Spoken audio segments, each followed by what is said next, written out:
For almost 5 years, the world has watched in horror as Syria has disintegrated into a brutal conflict, killing hundreds of thousands and displacing millions, both within and outside the country.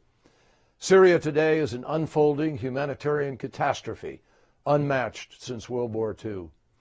In recent months, a new and broad-based diplomatic initiative was launched, for the first time involving all of the key countries in the conflict.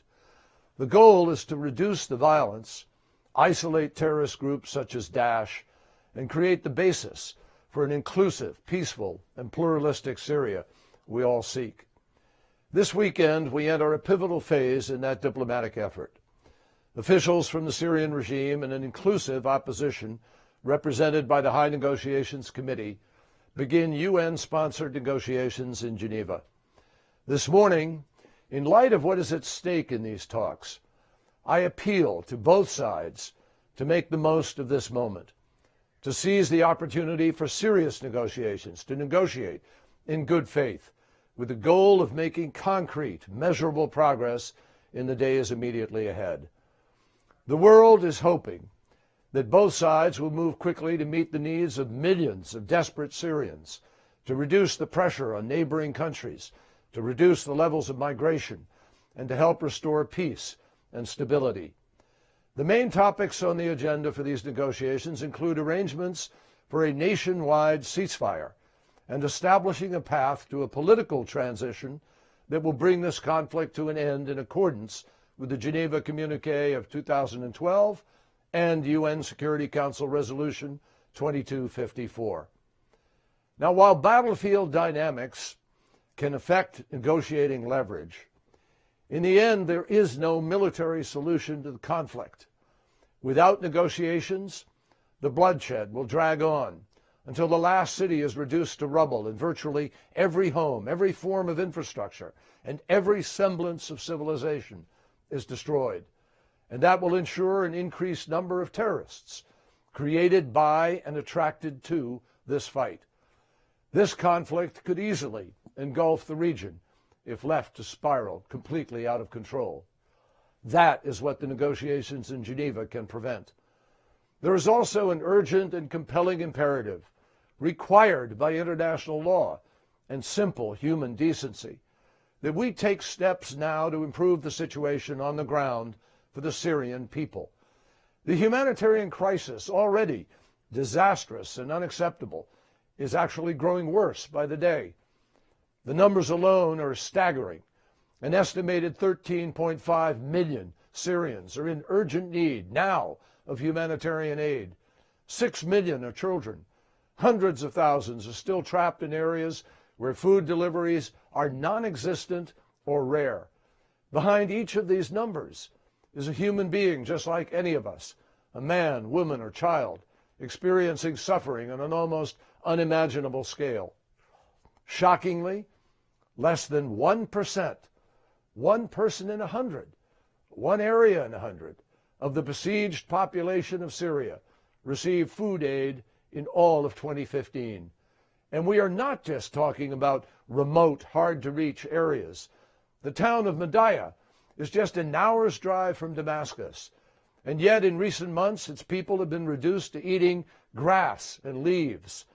How has the regime and the militias that support it responded? By planting landmines and erecting barbed wire to keep relief workers out. This weekend we heard reports that another 16 people in the town have died due to starvation amid the bitter winter's cold.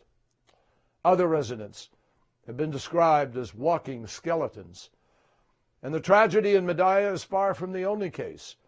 Overall, since the beginning of last year, the Syrian regime has received 113 requests from the United Nations to deliver humanitarian aid. Astonishingly, just 13 of these requests have been approved and implemented. Meanwhile, people are dying. Children are suffering, not as a result of an accident of war, but as the consequence of an intentional tactic: surrender or starve. And that tactic is directly contrary to the law of war. Let me be clear. The Syrian regime has a fundamental responsibility.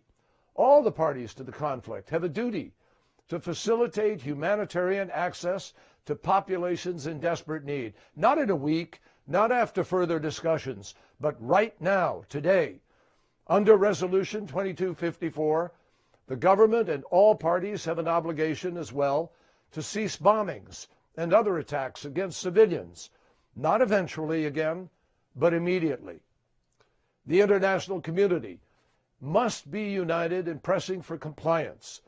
Both governments supporting the opposition, and especially governments that are supporting Bashar al-Assad, whose forces control the vast majority of the territory under siege, have this obligation also. We must not forget what the Syrian people will always remember. Assad and his allies have, from the very beginning, been by far the primary source of killing, torture, and deprivation in this war, and the primary magnet drawing foreign fighters to Syria, giving cause to Daesh. In recent weeks, colleagues from the International Syrian Support Group have been in constant contact in order to forge a more unified and collaborative approach to de-escalating this conflict, and also to ensure access to besieged areas for humanitarian workers and supplies. The world needs to push in one direction towards stopping the oppression and suffering of the Syrian people and ending, not prolonging, this war.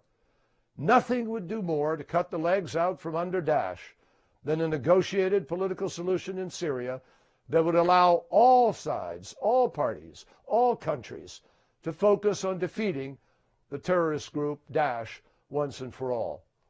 This imperative was underlined yet again just this morning when terrorist bombers attacked a religious shrine, killing dozens in Damascus.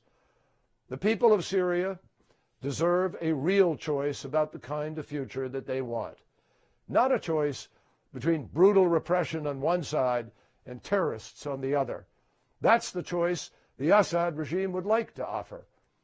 What the people of Syria need is the kind of choice that emerges from a credible political process. This week in Geneva, that political process can get underway. The road ahead remains challenging. Success is not assured, but we have seen through years of savage fighting what the absence of serious negotiation yields. So I urge all parties to seize this opportunity and go forward with the best interests of their country in mind. The United Nations Security Council has created a framework for bringing the war in Syria to an end. It embraces a ceasefire, humanitarian access throughout the country, a transition process, and elections within 18 months in which Syrians can determine the future of Syria.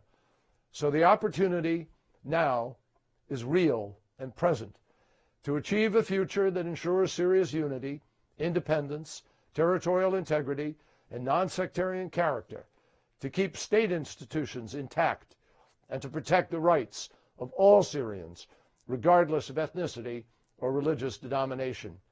We call upon the parties in Geneva to take the first urgent steps and not to miss the chance this moment presents.